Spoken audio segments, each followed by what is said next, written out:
Om Shanti, and hello to everyone. I have the honor of being asked to speak about Didi Manmohini, someone who has been with the Brahma Kumaris since the very beginning, and then she passed away in July 1983. And I was very privileged to know her from 1976, and I'd like to speak really about Didi's leadership. And I know that she would never use the word leadership or leader, because great souls never put themselves in any kind of position. But yet she showed leadership in so many ways. After Mama, who was with Brahma Baba, the founder, after she passed on, Didi then became the administrative head of the organization after Mama. And so she was really looking after everything and making sure that everything within the organization was working accurately and according to the godly disciplines or guidelines that had been laid out. And really one of her qualities was total accuracy. And Didi, as a leader, I think a strong quality of a good leader is to really want to make others into leaders. And this is exactly what Didi did. And I remember when I first met her, and I'd literally come to the headquarters, Madhuban, in December 1976, and coming into the courtyard, I met her and Daddy Ji. She's also passed on now, of course. And it was the way she looked at me that helped me to realize some potential that I had in myself, although I really didn't know how it would be fulfilled. But somehow her vision, or we use the word drishti, was able to penetrate deep into your soul. And she could really recognize the soul. And it's like she knew you from way before even this present birth that you are in. And that really made me feel very uplifted. And I felt it was a very almost mystical kind of moment. And there have been several experiences with her. And in particular, on a Thursday morning, when we would, used to have a little ceremony of sharing nectar to symbolize the sweetness of knowledge. And we would again take that drishti and she would pour that nectar.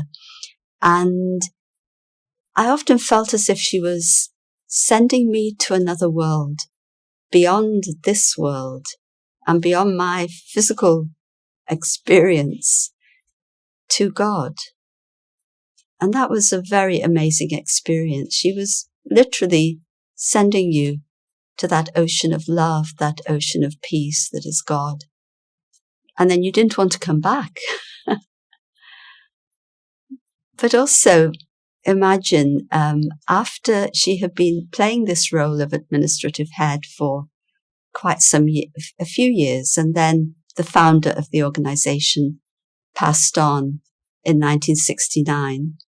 And then according to the divine constitution of the Brahma Kumaris, it was then Didi Manmohini and Daddy Prakashmani who were appointed as administrative heads. And it's not very often in any situation that you can see a completely shared leadership. There was so much trust between them, so much care for each other. They were so much in tune with each other that it really was remarkable to see. And in fact, people used to use this phrase that it's as if there is one soul and two bodies. That's how close they were. And of course, it's only possible for that to happen, of course, on both sides, for Daddy Prakashmani and Didi Manmohini, when there really is a total humility and sense of being an instrument for God.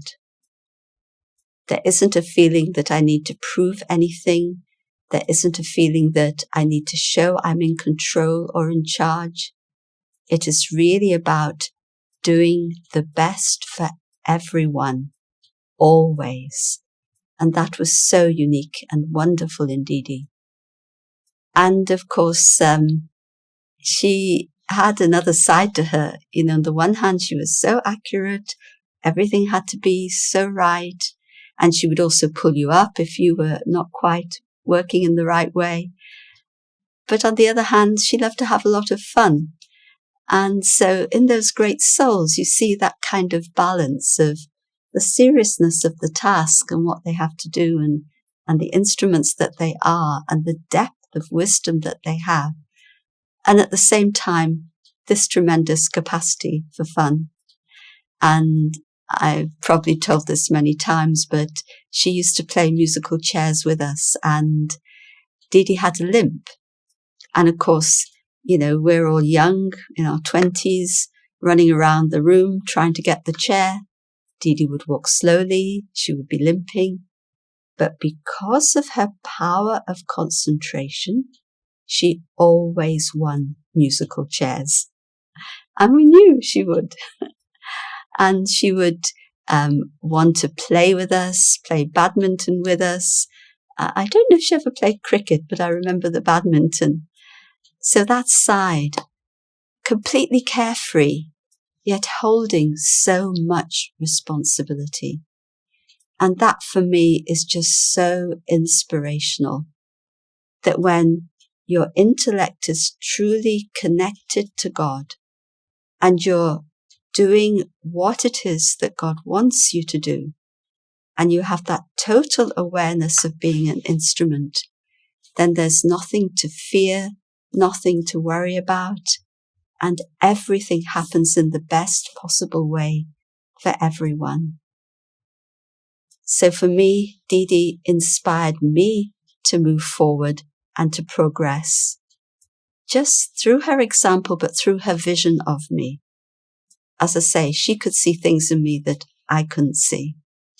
But also seeing that balance, I knew that it was possible that being an instrument, having responsibility, it was also something to enjoy.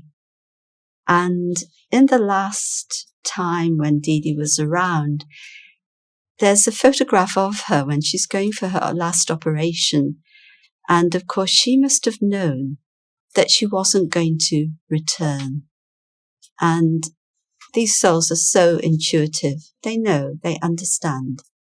And yet she's sitting on that trolley, smiling away, carefree, because she knew at that time that her life is totally in God's hands.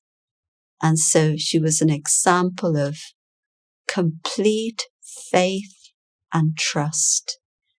So I'm so grateful to have known her and to have been able to interact with her. Thank you. Om Shanti.